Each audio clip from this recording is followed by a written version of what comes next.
So you guys just finished notes on how to find rate of change from a graph and a table. Okay, so get that glued in if you have not. Now we are going to talk about how to find rate of change using what's called the slope formula, this pretty thing here, and then how to find rate of change or how to identify the rate of change from an equation. Okay, and so you can just open this up.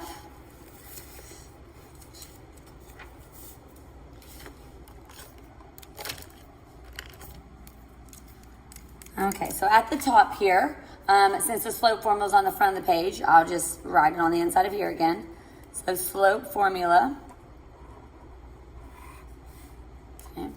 is y sub 2, or the second y value, minus the first y value. So I put those little subscripts. So this stands for the second y value minus the first y value, divided by the second x value minus the first x value of the points. Because this is when you have 2 points. Okay. So the example here is to find, oh, and you can even put m equals. Okay, so m equals that. So if we reference back to the previous notes, when you were doing graph, you were doing the rise over run. Yeah, these aren't filled out. I know this. You were doing the rise over run, okay, which was, that gave you the slope. And then from the table, you had the delta y over the delta x, or the change in y over the change in x. Okay. The rise is the change in y's. We were looking at how far up or down the jumps went, the units jumped between 2 points. And then the change in x's was the run. How far did you run? How many going this way did you jump for the x's? So it's just a different way of thinking about how to find the slope depending on the diagram that you're given. But essentially, it's still looking at the changes of the y values and the changes of the x values and dividing those. So now we relate that idea to slope formula. I just said it's the difference in the y values or the change in the y values. And to find that, it means you're subtracting the y values, and then the change in the x values is subtracting the x values. Okay, so we're still doing the same idea, but we're just looking at it differently because I don't have a graph and I don't have a table. Now I have 2 points. So it says find the slope of the line that passes through these 2 points. Now could you graph them and draw the line and do rise over run? Absolutely. But if not, okay, maybe you don't have graph paper. You label these x sub 1 and y sub 1 because that is the first point. So it's x, y, x, y. We can call 2, negative 3 the first point, so we put the 1s with it. And we can call 5, negative 6 the second point, so you put little 2s with it. So the first x and y, and then the second x and y. Now I'm going to take this formula and plug these values in. So the second y value is negative 6. So I say negative 6 minus, because that minus sign's always there. So negative 6 minus the first y value, which is negative 3. So I end up getting negative 6 minus the negative 3 because that minus sign's always there. It's part of the formula. Now on the bottom, I'm going to do the second x value minus the first x value. So here's the second x value of 5 minus the first x value, which is 2. And then you're just simplifying this down. Now you can see it's kind of like the rise over run, but it's just the change in the y's over the change in x. So you just calculate these across. Now if you remember, minus a negative means that we add. So essentially this is going to be negative 6 plus 3 divided by 5 minus 2.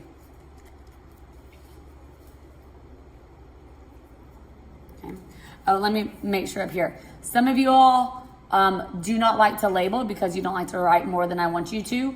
If you label these points, you're less likely to mix up because this is very congested, or a whole lot's going on. It's very easy to put one of the numbers in incorrectly. So the more you label, when you plug them in where they're supposed to go, hopefully you won't make a mistake. All right, now negative 6 plus 3, that is negative 3, and then 5 minus 2 is 3. Okay, so that is the rate of change, but I always want you to, that's an arrow, I always want you to simplify if you can. So simplify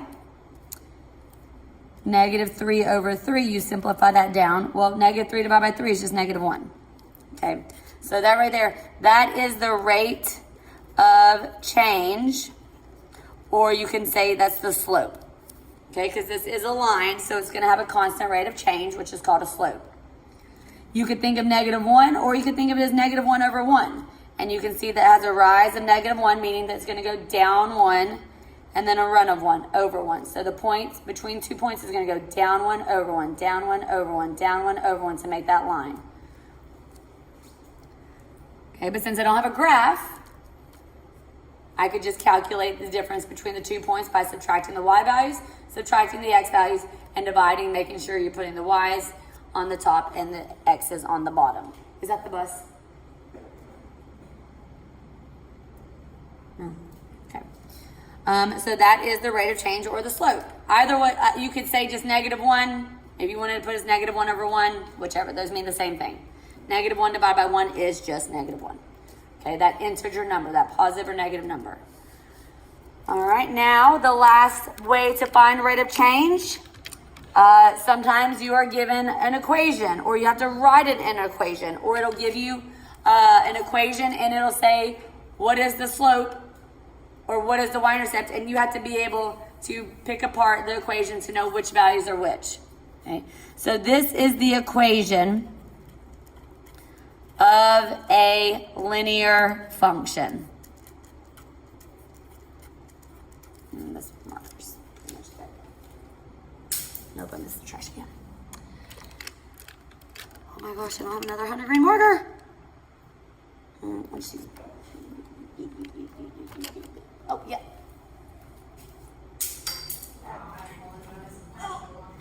Thank you, Miss Wilson. Okay, I missed the trash can anyway, so it's okay. 2 misses. 2 misses. All right, equation of a linear function. And linear function is a fancy word for line. Okay, this right here is the equation of a line. Y equals mx plus b. And it is specifically called slope-intercept form of a linear equation. Because those are the 2 things that you need to be able to write it in this form, slope-intercept form. You need to know the slope, which is the m. That equals the slope. And the b. That is the y-intercept, which we talked about yesterday or today, because it's still today for me, but you're seeing this tomorrow. The y-intercept is where it crossed the y-axis. So you guys know what that is, right? You're like, why is slope m and y-intercept b? Because those letters they're not even like, why isn't slope s? Guys, I didn't make it up, but that's what it is. Y equals mx plus b, okay? So the number that's always the coefficient in front of x, that is your rate of change. Slope, I'm going to say slash rate of change. Okay. The rate of change, if it's the same over and over and over again, then we call it slope. Okay, because what's the slope of the line is the tilt of that line. So it has a constant rate of change. So you can see either of those called for m or labeled as m. And then x and y, the x and the y, they're always going to be in the equation. So the x and the y will always show in the equation, because those are all the points on the line. And if you start plugging in numbers for x and y, then you're talking about that specific point on the line. If you leave it as the general x and y, then this equation goes for the whole line. Okay, so x and y will always show in the equation because it's all the points on the line. Like this, x, y. All the points on the line. Okay, so leave it general of the y equals, then you'll have the number for the slope, leave the x, and then you have a number for the y-intercept. That's why it's called slope-intercept form. You have to know the slope to plug in that value and the y-intercept to plug in the b value. And then it's that easy, it's in slope-intercept form. Okay. Also, so let me label this down here. The m was the slope, or we can say rate of change. I know this is redundant, but it's because I needed to add on to the y-intercept, and it's getting a little busy right there. Then B equals the y-intercept, which in case you don't know is where the line, which you should know, crosses the x-axis, or the y-axis. That's an easy change. Okay. It's also called the initial value.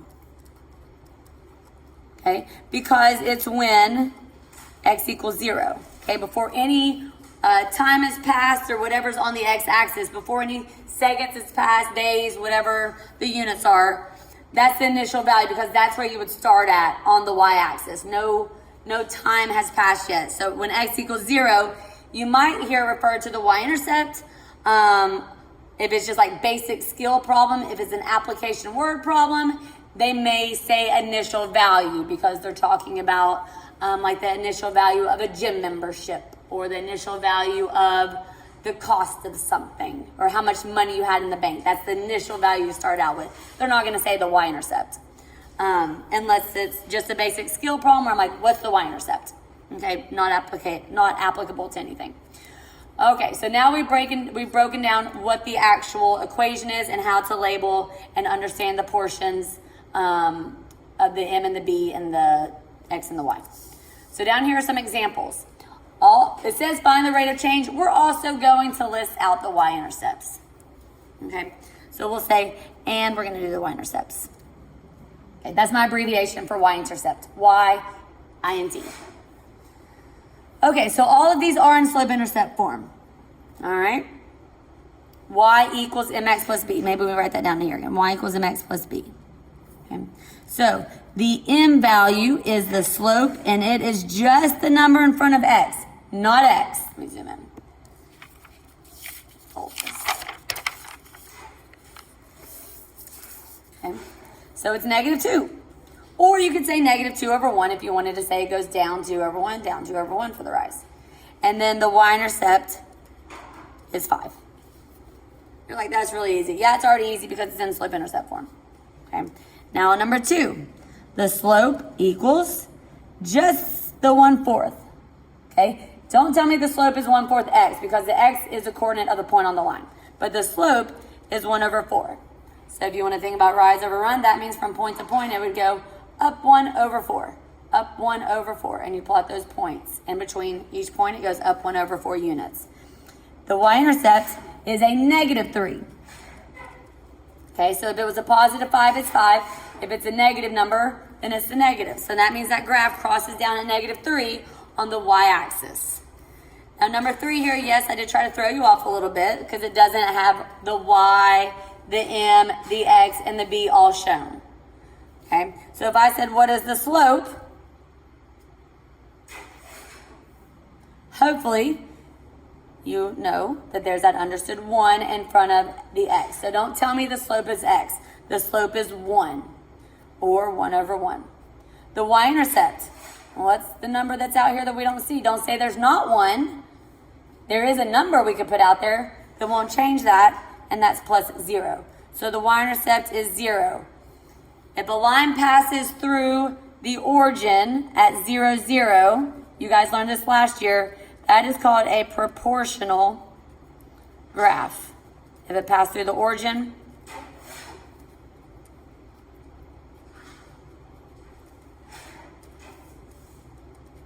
okay. So yeah, that's just recognizing slope and y-intercept, but specifically slope or the rate of change from an equation form. All right, make sure you check for the assignment that will be due.